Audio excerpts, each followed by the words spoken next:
Dr. Numann, thank you so much for agreeing to be interviewed today. This interview is with Dr. Patricia Numann. The date is October 27th, 2014, and the interviewer is Jane Kennemore. Dr. Numann, can you tell us a little bit about your family? Where were you born and raised?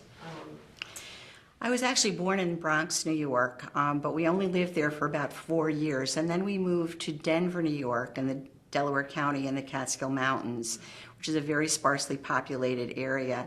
My father was the oldest of his family, and he was a traveling salesman and met my mother when he was in Omaha, Nebraska. And my mother was a homesteader's daughter, and her family felt she was not strong enough to be a farmer's wife, that she should go and get a job and not stay on the farm. So she was working in Omaha and met my father. The next year married my father, moved to New York, and really never went back. So I know relatively little about my mother's family, even though I've been there, but my father's family was always very much part of our life. When I was a child, I lived in the home with my father, his mother, his aunt, my 3 aunts, my sister, and my brother. So it was a large family. And then my father, mother, my brother, sister, and I, and my auntie moved to the Catskill Mountains, and the rest of them stayed in New York.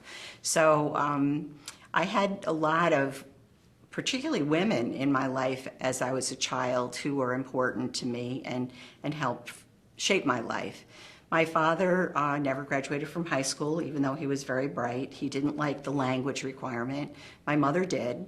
And yet they always told all of us we would go to college. It was just an expectation. And really, it's the only branch of my father's family that was the expectation. And so we're the best educated. I was and I still am, the only person to go beyond college. Wow. So how did you become interested in medicine? I mean, talk about going to college. I mean, medicine requires so much more training. Well, I guess I really became interested in medicine because I was fascinated by science in general. My brother and sister are 8 and 9 years older than I, so that I was raised in many ways as an only child. And Auntie, who lived with us, was interested in everything. And so she read a great deal. We read about everything. I had no playmates because there were no children around me. So we went out into the fields and we picked berries and we looked at leaves and we watched the frog eggs become frogs and did all of those things. And so it had always fascinated me. Then when I was basically in middle school, my sister developed multiple sclerosis, was very ill, really couldn't speak, couldn't walk, couldn't do anything. And shortly thereafter, my father actually had a stroke. So I really was immersed in medicine as a recipient in certain ways, or my family. And I really admired the physician who took care of my sister and my father. And I became very interested in the way they thought, in the things that they did, and really in medicine. I was fortunate in living in a very small town. I knew our doctors well. They fostered my interest in medicine. I started working in the hospital when I was 16, and they would let me go to the operating room and see cases. I watched babies be delivered, and it really solidified my commitment that I wanted to be a doctor. And then I was told, no, you have to be a nurse. Who told you that? Everyone. People, my guidance counselors, a million people said, women are not doctors, women are nurses, you just don't understand. I said, no, you don't understand. I know what a nurse is, I know what a doctor is. I want to be a doctor, not a nurse. That's wonderful. So you went to medical school. How many other women were in your class? We actually had a very large class of women. We had 8 women in my class out of 87, which was huge. The class before me had 3. Some classes had 1. The class after me only had 3. So we had very, very few women in medical school, but we were an exception. Now, of those 8, 3 left, and we gained 1. So we graduated with 6, because in those days, you failed out of medical school. And you failed out of medical school. Now, virtually unheard of to fail out of medical school. You're given multiple chances. Those days that wasn't the case. You kind of had one chance, and if you didn't make it, you didn't make it. So our class went from 87 to 78, and that was with gaining a couple of students. So there was an attrition rate of at least 10%. It says, what were the obstacles that you encountered in trying to go to medical school? I mean, Well, when I became pre-med, I went to the University of Rochester, and it was a good school and had a very good science recommendation, but it had a lot of pre-meds. They had a special track for pre-meds, and I was in that track. And basically, when we met initially, when we first went to college, we were told that few of the women in the room would ever go to medical school. And I ended up being one of only 5 from my class that ever went to medical school. I went to medical school after my 3rd year of college, and a couple of others went after their 4th year. But the vast majority tracked into either nursing or education or science of some other sort, to teach science. So you were actively discouraged. It was a period of transition for women at our school, in that there had been 2 campuses, a women's campus and a men's campus, and the class that was graduating had been the first class of women to be in the co-ed environment. And the acceptance policies were very different for women than they were for men. So the women, in many ways, had better credentials, were brighter, did better, but they were outnumbered grossly by men. And so the men wanted to go to medical school, and the medical schools, many of the medical schools in those days had quotas of 5% or 10%.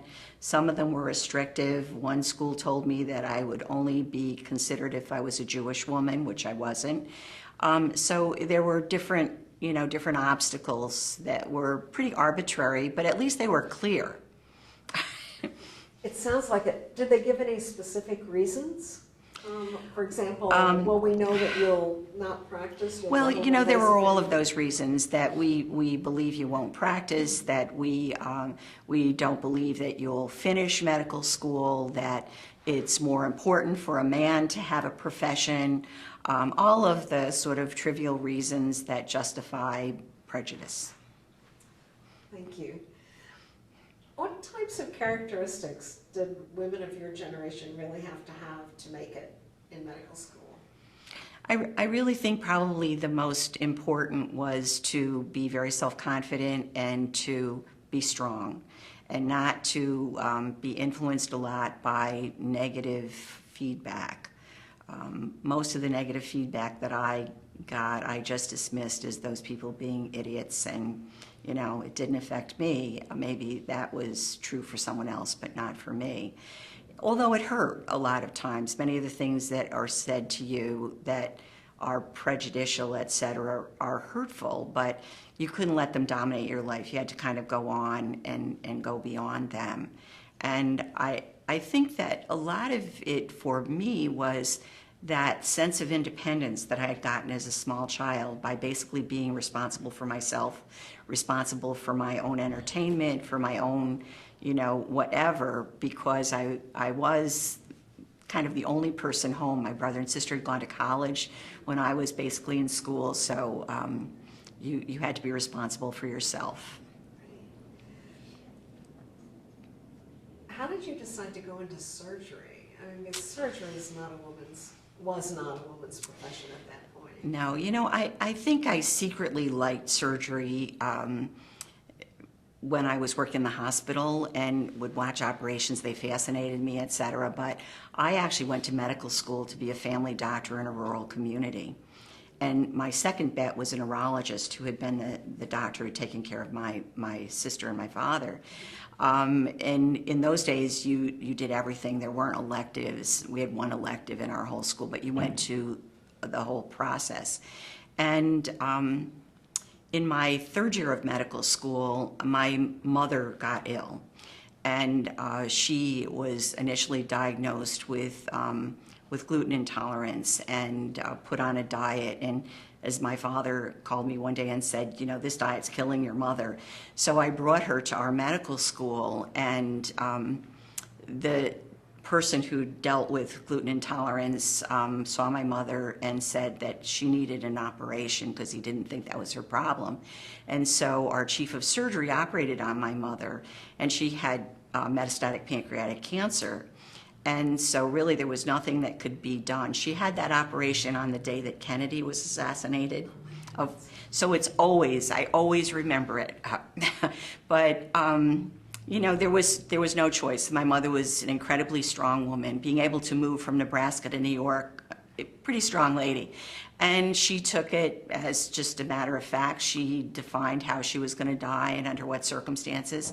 And so we were poor, so we really didn't have the option of having a lot of home care for her, so I went home. And I was on the surgical rotation, and the chairman of surgery had operated on my mother, so he arranged for me to leave school and go home. And I did, and actually just returned to school when my mother died, basically. She died like 2 days after I went back to school, and I know she stayed alive to see me go back to school. But then I hadn't taken surgery as a clerkship. And so the chairman of surgery said I didn't have to, that he thought that I had learned more taking care of my mother than I would learn on any clerkship. And so I didn't have to do it. I said, but I wanted to. I mean, I really had enjoyed the little bit that I had done, and that I had admired him as a doctor, and that I really wanted to do the clerkship. So he made arrangements for me to do it in the summer. And in those days, we didn't have medical students in the summer. So I was the only medical student on the surgical team with the greatest doctors I've ever known. Even today, these residents were just spectacularly good. They, you know, they really were technically excellent. They were brilliant. They were very inclusive of me. I got to do everything, and I loved it. And so I was hooked. I was absolutely determined then I wanted to be a surgeon. So I applied. You had a lot of mentoring then from the surgery department. I did, in strange ways. I said, I think it was, you know, certainly this relationship with my mother's doctor that made a huge difference. And I think even thinking back on it, these residents were unique in many ways, in their open-mindedness, in, you know, just the kind of people that they were. And I was fortunate. I always say that there's so much in my career in life that has been serendipity that it's amazing. Yeah, that is wonderful. So did you know any other women surgeons at that point? No. No. And then you went into your residency and you continued to receive all kinds of mentoring or not? Well, the hard thing was to get into a residency. Essentially, all the applications that I sent in were rejected and sent back. And I was told that they didn't accept women in surgical residencies, or that in their surgical residency. So I applied to some rotating internships where you could do a little bit of everything. And I was accepted into a couple of those, but they basically understood that I then would be a family doctor or something of that sort. And my mother's surgeon was still at our institution as the chairman, and the first thing he said to me when I told him I wanted to be a surgeon was, "Why do you want to ruin your life?" And I said, "Well, have you ruined your life?" He said, "No." He said, "I think it's a great field."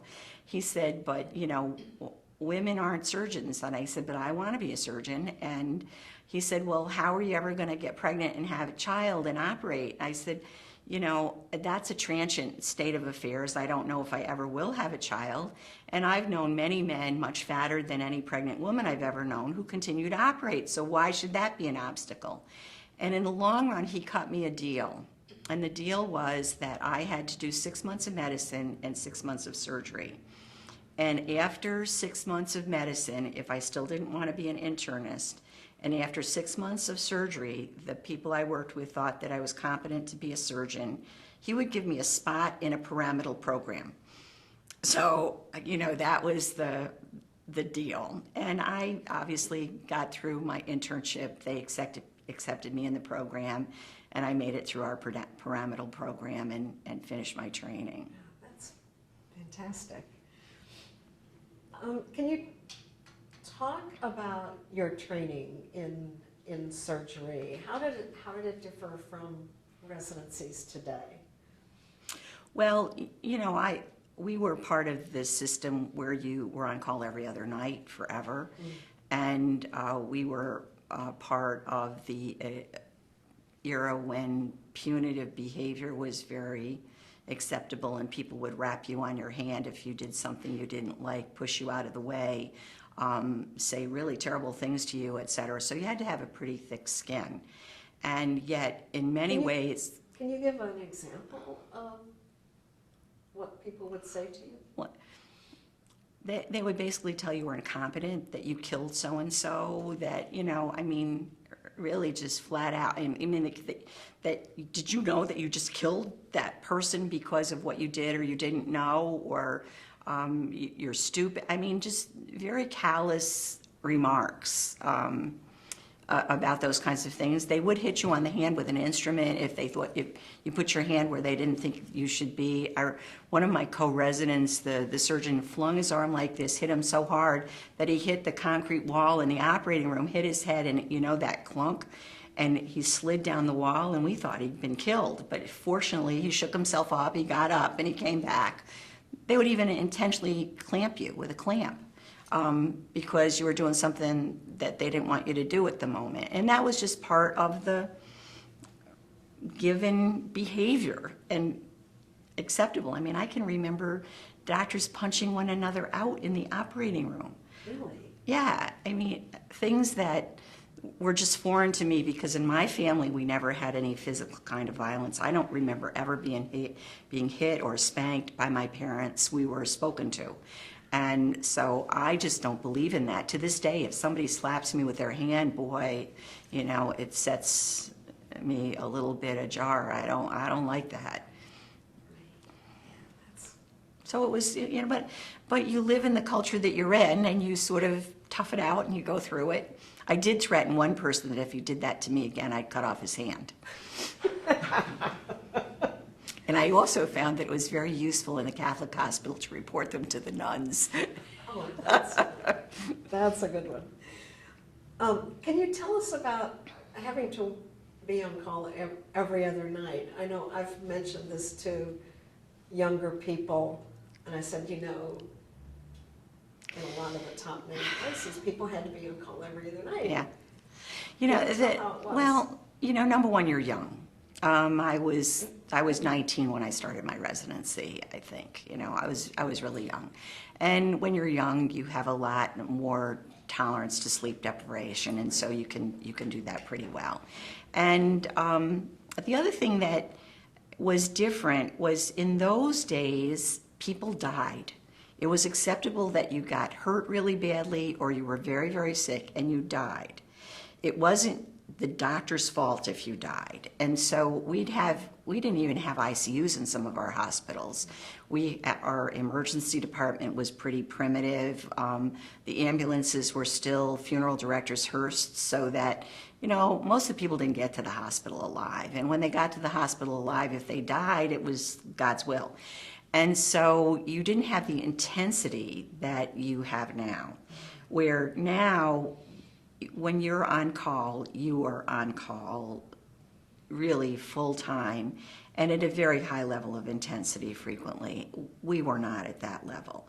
Granted, we frequently didn't sleep a lot, but it was a little different level of stress and intensity as far as I'm concerned. And I'm not one of those people that believes that you should make yourself stand bigger than God just because you did it.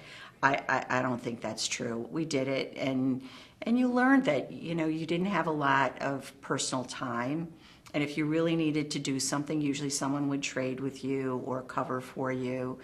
And I think in many ways the residents were so much closer to one another than they are now.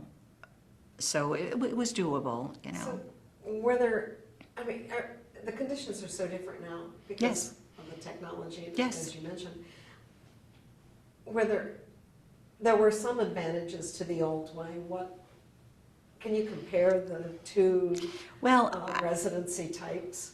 I don't think you really can, because, as I said, things were different. I mean, we didn't have an ICU. Our operating room was closed at night other than for dire emergencies. It wasn't 24/7, you know, so that it was a totally different atmosphere. I don't think that you could have the residents on call every other night with the demands and expectations that are put upon them today. I just don't think you could. And frankly, I saw that ruin a lot of families. A lot of partners didn't want an absent partner, or when they went home to be so tired that they couldn't really be useful or helpful. And so it was not good. I mean, there are a lot of surgeons who have children that really don't think much of them, who were from that era. And I think that's bad. So I admire the young people who believe in having a reasonable quality of life. I think it was one of the earlier educators to really tell my colleagues to stop complaining about the 80-hour work week, that was a plenty long work week, and if we couldn't teach them in 80 hours, we should do something different, not they should work harder or longer. 80 hours, not many people work 80 hours a week, so that's a lot, and it's enough. It is. Do you see any difference in the commitment of surgeons once they finish the training? I think it's different. I think the world is different. I think that more and more surgeons are employed by their hospitals to work a certain number of hours to do a certain thing. There's different coverage within the hospital. There are hospitalists that stay in the hospital and only work in the hospital, so you don't have to come in and do those things for your patient all of the time. There's increased specialization so that some of the more challenging cases are triaged to people. They're less common, so it's not as if they have those every day. It's just such a different world that I don't think you can really compare it. And that's why I think you have to deal with what you have and make the rules and the process match what exists. And I don't disrespect younger people for wanting a life at all. I think it's great. Mm-hmm. Yeah. How did you become interested in breast and thyroid, parathyroid surgery? Thyroid and parathyroid surgery is my true love. I became interested in it when I was a resident. I thought, number one, when I started doing parathyroid surgery, it was a very rare operation. Very few people had it. There were no localization studies, so it was like opening a present every day when you did a parathyroid. You would open the neck and you'd hope you'd find the abnormal parathyroid gland, and you got pretty good at looking at them and knowing what they were, and so it was wonderful. And it tested your excellence, and my auntie taught us to be perfect. So it was something you could try to achieve perfection. And the same way with thyroid surgery. I mean, to be a technically excellent thyroid surgeon, you can be pretty perfect. And it, again, is a beautiful technical operation. So I just love that. And I also love the medicine of those diseases. I like to make the diagnosis. I like to, help the people, particularly with hyperparathyroidism. So little was known about it that you really could make contributions to the diagnosis and management of the patients. But I did everything when I started. I was a true general surgeon. I had a huge practice in abdominal surgery. I did trauma call. I did all those things. And so it evolved into that as I got more and more cases. Breast, I always called my public service work. I had no real intellectual interest in breast in the beginning. I had actually not necessarily done a huge amount of breast surgery when I finished because we spent a lot of our time at a VA hospital and there weren't women. But I was the first woman in my community, and I was the only woman in surgical practice for 10 years in my community. So women, whether they were right or wrong, thought I would be more compassionate and more understanding and on and on. Not sure that was true in the beginning. But as they would come with their stories of how they were treated by other surgeons, I was appalled, and I thought it was cruel and mean. And for example, well, they were some surgeons were still doing classical radical mastectomies, when it had been proven that that was not a better operation years before. And they were making young women who had a mass in their breast sign for mastectomy before they went to sleep because it could be cancer. And so you traumatize these tons of 20-year-olds that had benign tumors in their breast. I mean, just a lot of mean things. And you wouldn't even tell them whether they were going to have their breasts removed. You'd tell them they were going to go to sleep, and if it was cancer, they would remove their breast when they were asleep. So even though, 9 out of 10 of the biopsies that you did were benign, we even biopsied cysts in those days. So all of these women with benign breast disease would go to sleep not knowing whether they would or would not wake up with a breast. Even though you knew as a surgeon that it was highly unlikely, or you knew that it was for sure. So I didn't believe in that. And I actually got reported to the Medical Society, I think 3 times, for deviating from standard of care because I wouldn't follow some of those rules. And I always did it based on what I believed was sufficient scientific evidence that it wasn't necessary. I mean, before frozen section and before quick pathologic diagnosis, you would do a biopsy, you would send the tissue to the lab in Albany, it would come back 2 weeks later, and then you would do their definitive operation. So if that was acceptable, why couldn't you do their biopsy?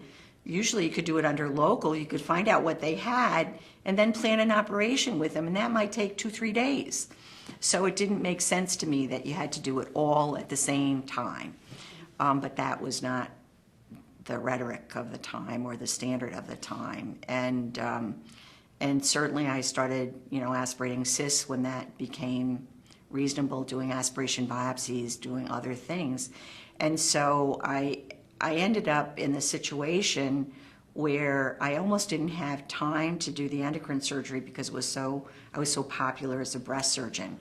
So my strategy was when minimally invasive surgery came about, I stopped doing anything that was done minimally invasively, because if I didn't know how to do it, they couldn't expect me to do it. Although people told me to read a book and figure it out, but I never would do that. So, and I wouldn't do it the old way. They said, well, we'll have our gallbladder taken out through a real incision if you'll do it. I said, I won't do it because it's not the right way to do it anymore. So I got rid of that part of my practice and I did just endocrine and breast.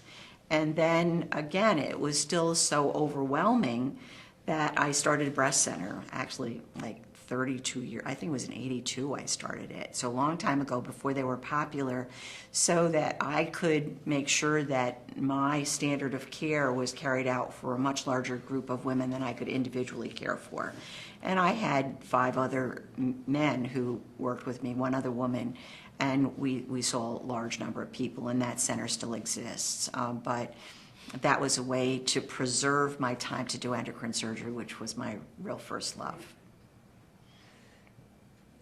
So you like endocrine surgery for its technical aspects? Well, I like all of it. When I finished my residency, I had no credentials to be an academic surgeon, and frankly, nobody gave me a job in private practice. And I thought, I really like academic surgery, so I went to the chief of surgery at the VA, who had been our interim chairman, and asked him for a job.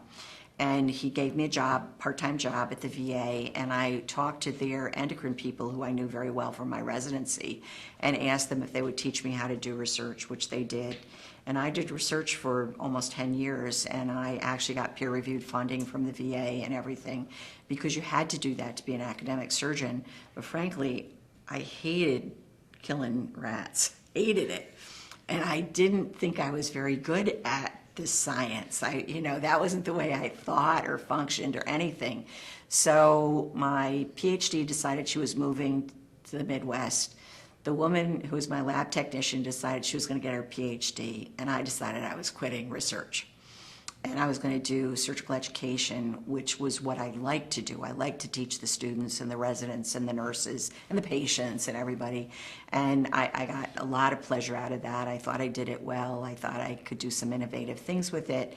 And fortunately, the chairman at the time Well, actually, he wasn't supportive. The chairman, we had got a new chairman, and he did, but the dean was supportive.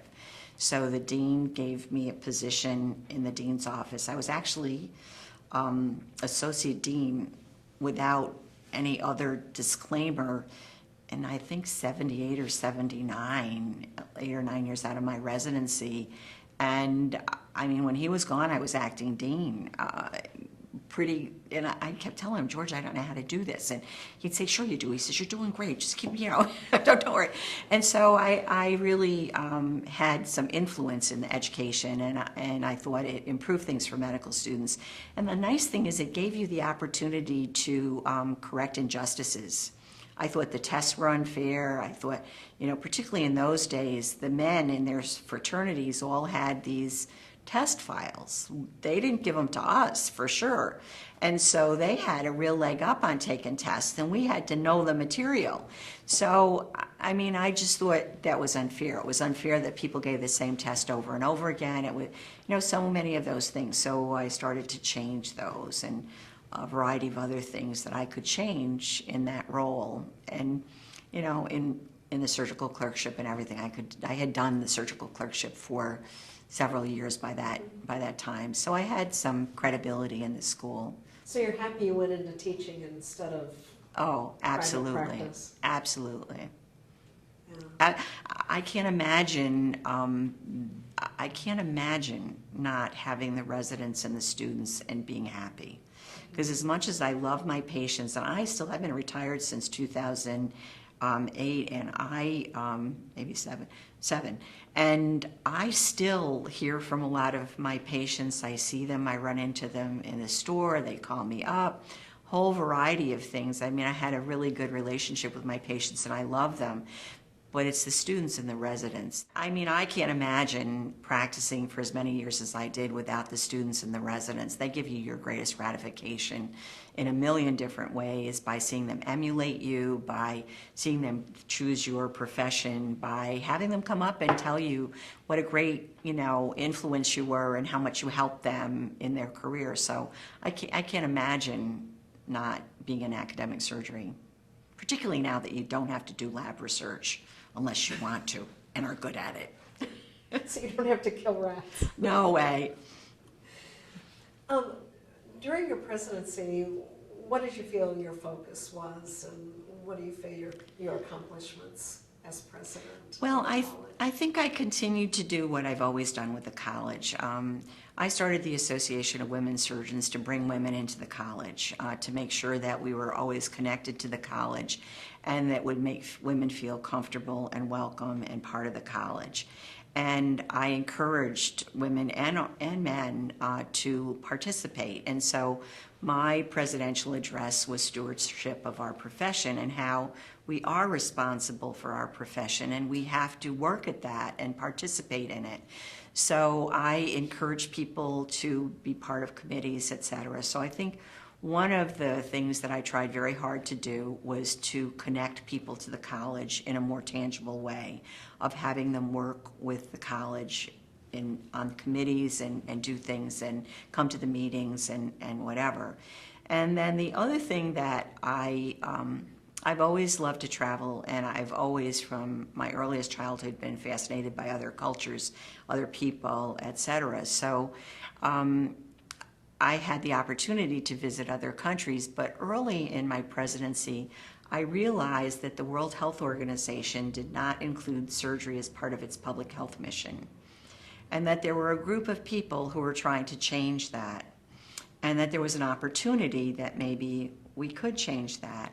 And so in my very first meeting, I actually got the International Relations Committee, the Board of Regents, and the Board of Governors of the college to write a letter in support of including surgery in the public health mission to our delegate to the World Health Assembly. Our delegate had opposed that. The American delegate had opposed that. Basically on the idea that if we do that, we won't do as much to prevent communicable diseases or to prevent diarrhea and things like this that kill a lot of people in low-income countries. But the statistics show that more people die preventable deaths from surgical problems than AIDS, malaria, and TB combined. So that really addressing surgical needs was very, very important. And I promoted that through my presidency. We got the international presidents to get to their World Health Assembly delegate and everything. And actually, the resolution was attached to another resolution of more universal access to care. And it was passed by the Executive Committee of the World Health Assembly this last October, and it will go, it went then to the World Health Assembly, it was passed, and it will go to the World Health Organization to be part of the 2015 5-year goals of the World Health Organization. So I think I had a real influence in that. I also encourage, every place I went, I encouraged the international surgeons to become fellows. And the Japanese delegate today, or yesterday, told me that they actually had 25 new fellows, many of them because of my encouragement. The Indian delegate had 15 new fellows because of my encouragement. So that, you know, they didn't realize what the college could bring to them being in another country. But we have strong programs in other countries, and we have programs that are able to be brought to other countries because we are one world and we are interdependent. You know, and if nothing has shown it more vividly, this Ebola epidemic has. And so, you know, we need to bring everybody up to a better standard throughout the world so that we all have excellent health care, and particularly trauma care and surgical care. It's so critically important. What are some of the key programs that are international in scope? Well, in the American College of Surgeons, ATLS is an international program, and they have the international ATLS. The manual has been translated into many languages. There are programs put on throughout every country. We have the International Relations Committee that looks at programs. We have a program in Ghana to teach hernia repair because they have gigantic hernias in many of these parts of the world because they don't have the care. So we have a lot of programs that are international. We help maintain some of the databases and things for cancer. There are many things that the college supports. We support a lot of international scholars coming to our meetings so that they can learn and they can develop relationships and collegial programs. So there are many, many things that we can do. And actually, during my presidency, there was a lot of discussion about looking at a universal standard for surgical training. And I think that will come to fruition ultimately, because it's very different from country to country. In some places, you can work with a surgeon for 6 weeks and you're a surgeon. Not so good. But in those countries, maybe at this time, it's the best way. Who knows? But I think there's much more discussion, and it's a much better group. And then Brent Eastman, as the next president, continued that internationalism. And Dr. Pellegrino, the last president, is certainly an international surgeon by every standard. So I think that, you know, we're moving to being a more international college than we have been, but we've always had international programs. That's really interesting. So the future of the college, you would say, then, is international in scope, or how would you? I think that the future of the college is really in promoting excellence in the things that we do well, and I think that the inspiring quality is very important. And that is an international program now. NSQIP is in other countries, in other hospitals, the National Surgical Quality Improvement Program, and many of the pieces of it are implemented even in countries like Mongolia, where they have little. They do the surgical checklist, which has already improved their quality. They're just, you know, little parts of it that you can, and the other part of it is the educational component, which is across the board in the college. We have educational programs in in practice of medicine, as well as all of the knowledge areas. We have databases that you can then implement in other things. So I think that the future of the college is to, number one, make sure that all surgeons are fellows. I feel strongly about that. Anyone who's qualified should be a fellow. Now, those who are not qualified probably shouldn't be surgeons either. But I think that's important, and I think it should be an international recognition of your status as a surgeon, that you have met this level of achievement, you are committed to these principles, and you practice, and you're willing to be measured against their measuring stick. And so I think that's the future, because the public wants us to be measured against a measuring stick. And we certainly know what that measuring stick should be. Thank you so much. This has been fascinating. Frank, do you have any questions? Adam, do you have any questions? No, I think Dr. Newman answered everything. Do you want to, do you? I would like to say something else. I Good. would. Actually, I've really achieved the level of success in the college that I've achieved by being an advocate for women. And I'm sure that I'm an advocate for women based on the prejudice that I lived through earlier in my life. But I think that there is still a critical need for advocacy for minority groups within the college and outside of the college. Within the college, women, African Americans still are in a minority. Asian Americans are in a huge minority in the leadership roles of the college. And I think diversity stimulates quality and excellence. So I think there's still a ways to go. And if I think that we have issues in the United States, there are areas of the world that it really is appalling. The few women, the lack of diversity in their programs. And so I think that's something that really needs to be addressed specifically, because it's not going to happen just by the pipeline. For example, in Japan, now more than half of the medical students are women. Very few of their surgeons are women. There's only one woman on the Council of the Japan Surgical Society. There are virtually no women professors in any of the universities in Japan. And I can speak to that because I've been very active in helping the Japanese women organize and try to get ahead, but they're not unique. I mean, China is the same. They're even, Thailand, Vietnam, many of the Asian countries are that way, and even in Europe, it's not an equal playing field by a long shot. And there still is discrepancy in how much you get paid. There's discrepancy in your ability to get a research grant. There's still an uneven playing ground for women and many minorities in different areas. So that I think that advocacy for diversity is still critically important in the college and in society. Do you see the college taking that on? They have. I think that they have. That they are light years better than when I joined. I came to my first meeting in 1969, and I have been to every clinical congress since. And when I first came to the college, there were no women visible, none. And actually, I went to a women's leadership program in, I think it was '78. And one of our assignments was to go home and do something locally and something nationally to improve the status of women.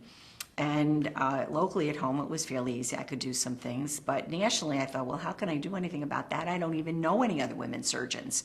So I had a breakfast for women surgeons at the college, which became the Association for Women Surgeons.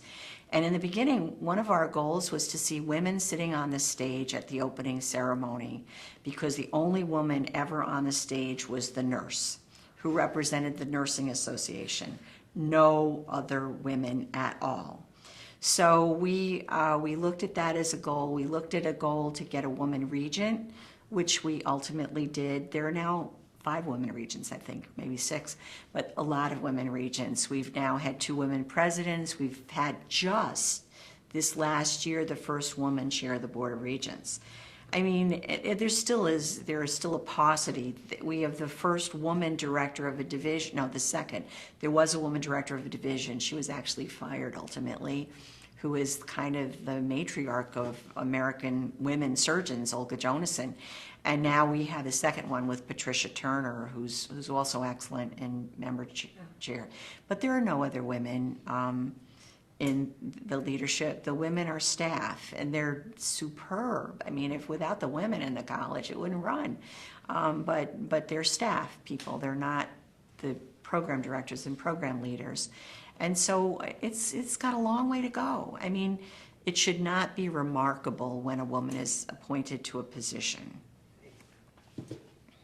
And it still is. Thank you. Thank you so much.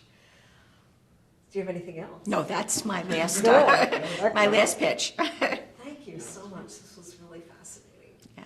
Actually, when Dave Narwhal wrote the book, The History of the College, the women's chapter was awful. And so I really? went to Dr. Hoyt. I said, Dr. Hoyt, because as an officer I was expected to read Right, the book. yeah. And I said, how do I deal with that? He says, well, what do you find objectionable about it, Patty? And I told him. And he says, yeah, he said, I can see that. He said, well, why don't you have a chat with Dr. Narwhal? And I thought, okay, how do you tell the author that he screwed up? Yeah, right. But he's a very open man. And in the long run, he called me one day and he said, he said, after this entire project, I have come to the conclusion that women have had a much harder time in American surgery than African Americans. Yeah, I think that's probably true. Yeah. Because we interviewed Dr. LaFawn, Yes, who is, he's older. wonderful. Yes. Is wonderful. And I helped get him elected president. Really? It was a conspiracy, actually. Number one of the things that I decided when I got involved in trying to improve women's status is that women aren't taught the rules. And so you don't know how to get from A to B, whereas the men are mentored and brought in by their buddies to the system. So we didn't have any clue how to get into the system. And I was sort of put in charge of trying to figure a lot of this out and have other women help. And the college has a lot of processes that are really kind of Neanderthal age. And so it's a very formal process of who selects the nominating committee, who the nominating committee selects, and it's a lot of what was always good old boy system. So you had to figure that out, and by a strange set of circumstances, I ended up on the nominating committee with Claude Organ, one of the great African-American surgeons ever. And Claude and I were on the committee, and the person who should have been president was embroiled in a huge controversy because the Board of Regents supported the single payer system. And as the chair of the Board of Regents, he had to go testify before Congress that the American College of Surgeons supported the single payer system. He got rooms full of hate mail, rooms full.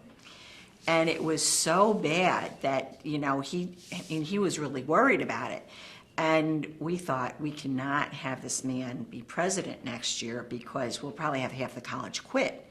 So Claude and I decided it was the perfect opportunity to have the first African American.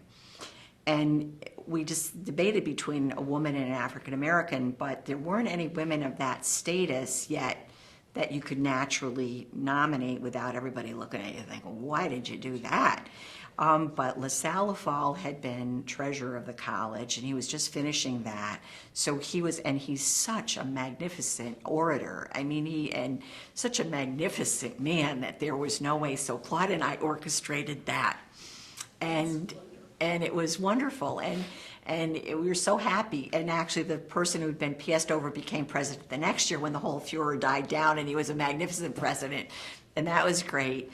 And then we still wanted to have a woman. And Claude Organ basically told the nominating committee when he was president that it was a time that there should be a woman president. It had been too long, and there had to be a woman president, and their job was to find a woman to be president. And again, Katherine Anderson had already finished her treasurer's, or she was secretary actually, secretary of the college. She'd finished that. She had actually got a vice presidency, and so she had the status, so Katherine became the first woman president. And I can remember I was at a meeting, the chapter meeting in Cooperstown, and Claude came to speak. And our chapter was not necessarily the most functional chapter. So I said to Claude something. I said, well, I'm sorry I won't get to have dinner with you, but, you know, I'm sure they have this all arranged. She says, no. He says, nobody's having dinner with me. I said, oh, I said, you want to have dinner? He said, sure. So we sat on, if you know the Otis Saga in Cooperstown, they have this huge porch with these rocking chairs. And we sat out there, and whoever's to be the president of the college is supposed to be a secret until the business meeting. And Claude says, you know, I can't tell you this. He said, but the college is going to have its first woman president. And I said, and I'm going to be very happy as to who it is. He said, oh, yes, you are. So that was how I knew. And Claude, you know, Claude was, we had a mutual support, because it was easier for me to support an African American than him in many ways, and it was easier for him to support a woman than for me to. So we had a collegial relationship over this for years and years. And I was the woman that was asked to speak at his memorial service. Oh, how Yeah. nice. Yeah. Yeah. Well, you're mentioning that women had a harder time actually than African Americans. And would one reason, I know Dr. LaFalle did most of his training in segregated Yes. They did have, institutions. right. So there were institutions in which to work, whereas Yes, for women, there weren't. there was what, one women's medical And college. actually, it abandoned its gender specificity quite a while ago. And even that medical school, their surgeons were men. Yes. Oh, really? Oh, yes. They were not women. And their chairmen were not women. Even though its medical student body was women, the surgeons were not women. And there were not that many women. And yet, ironically, as part of your oral history, you should probably do a women's section, because there's just so much, you know, really rich information about it. The first group of fellows, I think there were 5 women. There were women in the first group of fellows. So there were women surgeons back then. But most of the women surgeons in 1914 were trained in the eclectic medical schools, not the traditional medical schools. And yet they did become surgeons, and they did develop enough status to become fellows. So that was how they started. But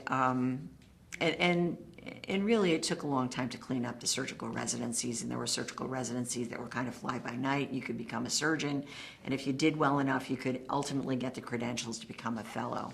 But they weren't mainstream surgeons in those days. And when I joined our academic faculty, virtually no academic faculties had women on the faculty. So it was a different. Olga Jonason was really the first woman of note in academic surgery. And the Association of Women Surgeons actually has a wonderful little video on the 3 pioneers. Olga Jonason and Alma de Morani. Alma de Morani was the first woman plastic surgeon, and the first woman cardiac surgeon, whose name right now I'm going to miss, but I'll get it in a minute. But she actually died right after we made the film of breast cancer, and she knew she was dying. And she was half of the team that developed the first implantable valve, and she worked at the NIH. And where was she? She was at the NIH initially, and then, ironically, and this is why these stories are so important, her husband was became the chairman of medicine in San Diego, and they wouldn't let her practice surgery there. Would not. No, I gotta get her name in a second, but they wouldn't let her practice surgery there, so she went into psychiatry. And even though she had developed this Star Edwards, Nina Starr Grunwald is her name, and Jean Grunwald, who's a famous internist, was her husband. But she was a very good cardiac surgeon, made real contributions. And so we made a video of the first 3 pioneers. We also got the NIH to make a video, Women Can Be Surgeons, to help encourage students, because the data suggests that people make up their mind what they're going to be in middle school. So if you don't start influencing them that early, you're not going to get them at the end of the pipeline. So we've done a variety of different things. We give awards. We have scholarships that send women to institutions to encourage their support of women going into surgery.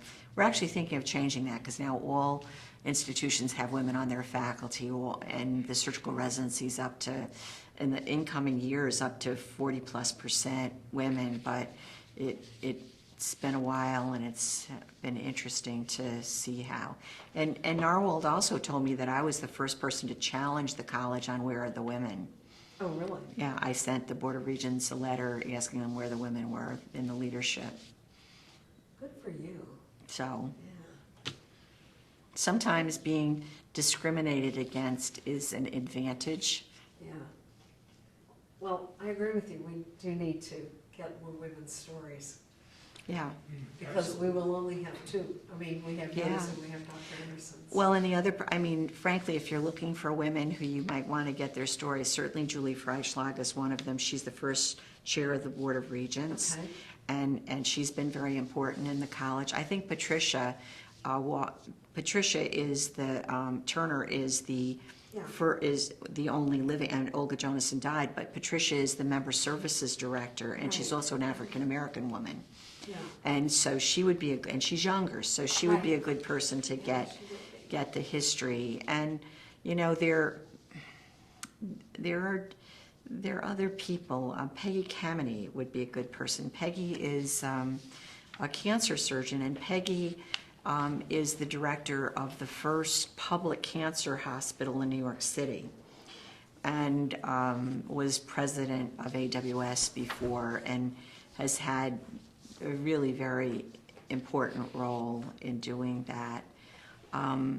Val Roosh, she's a regent, and she's a cardiothoracic surgeon. Names, Adam? Oh, good. And she's a cardiothoracic surgeon at Memorial Sloan Kettering.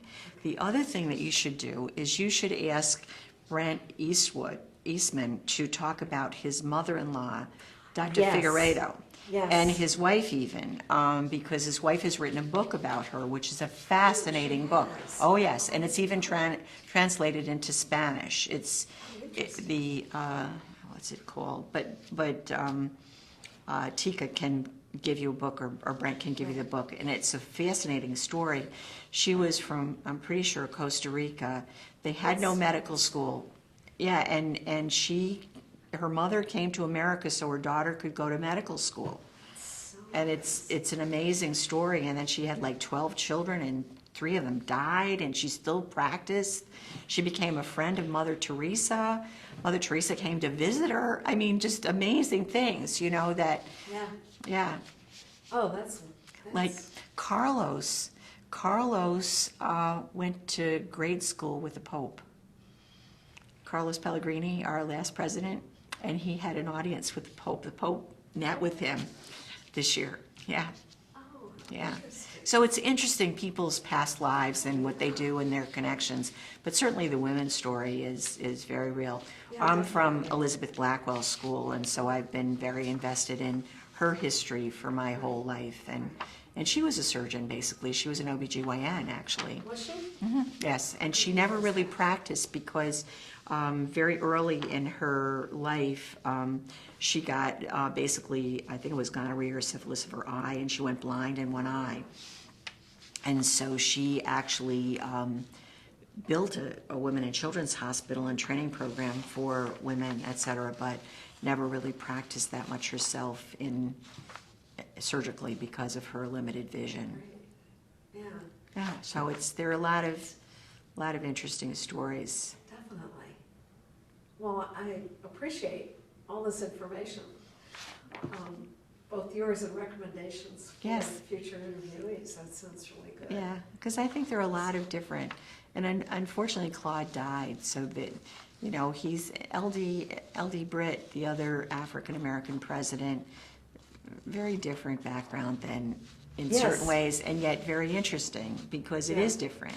You But know, I laugh. he has Harvard in his background. Exactly, and he says, you know, you grew up on the other side of the tracks. I tell him where I grew up, there were no tracks. Literally. Yeah, right. Yeah, so you never know, but you've got other people to do, so Thank Good you luck. again. This was wonderful.